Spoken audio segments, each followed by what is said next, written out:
Okay,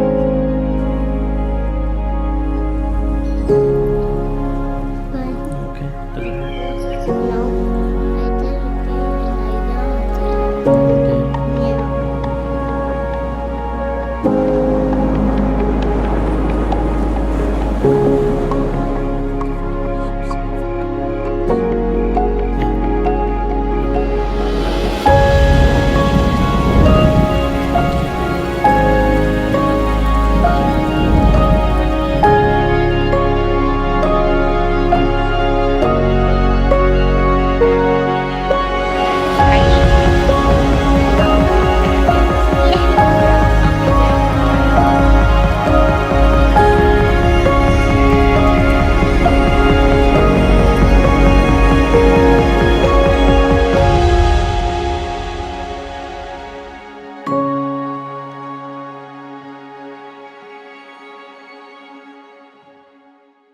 Hello, this week with the third commandment. We're continuing that conversation looking at our relationship with God. The third commandment instructs us to remember the Sabbath day and to keep it holy. If we keep this within the context of understanding our relationship with God, if God is a close friend, if God is someone we love and enjoy spending time with, wouldn't it be the most natural thing in the world to want to spend time with Him in worship? If we flip that around and we think in terms which we often do in our culture and our society, we think about what I receive in worship.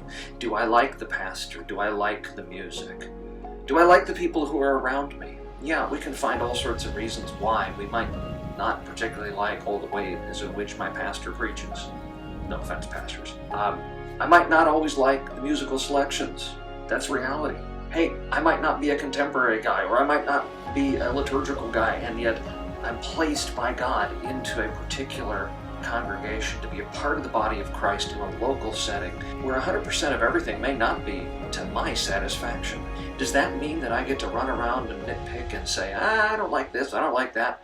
If we allow ourselves to focus in that direction, I'm afraid we're never going to be satisfied. You see, here's the reality of church. I heard this expression used once by a radio talk show host that did a broadcast called The Bible Answer Man.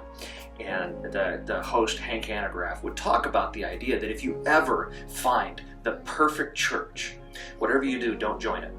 The point of what he's saying, kind of the joke or the punchline to this is, understand that you're not perfect either. And if you find that perfect church, the one thing you're going to do guaranteed if you join it is you're going to mess it up. See, this is the problem. What we bring to church is our own issues. And what we should do is bring ourselves ready to receive from God. When we come to worship, it's not primarily about what we offer to God, but what He has, what His gifts are for us. How God is going to give of Himself to us, to give us forgiveness, to give us His grace, to feed us and sustain us with His Word.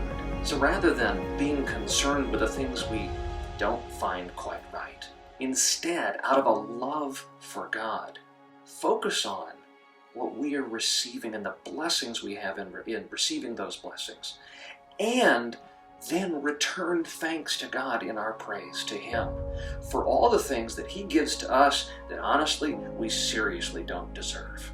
So when we come to worship, we ought not despise the gathering together of God's people, even if some of God's people kind of get under our skin, because you know what, the reality is, you probably do the same to others. Keep these things in mind. Keep the heart of God in mind. And keep your relationship with God as the first and foremost calling. And you will excitedly come to worship to receive God's gifts. Because they are, once again, a solid ground upon which to build our faith.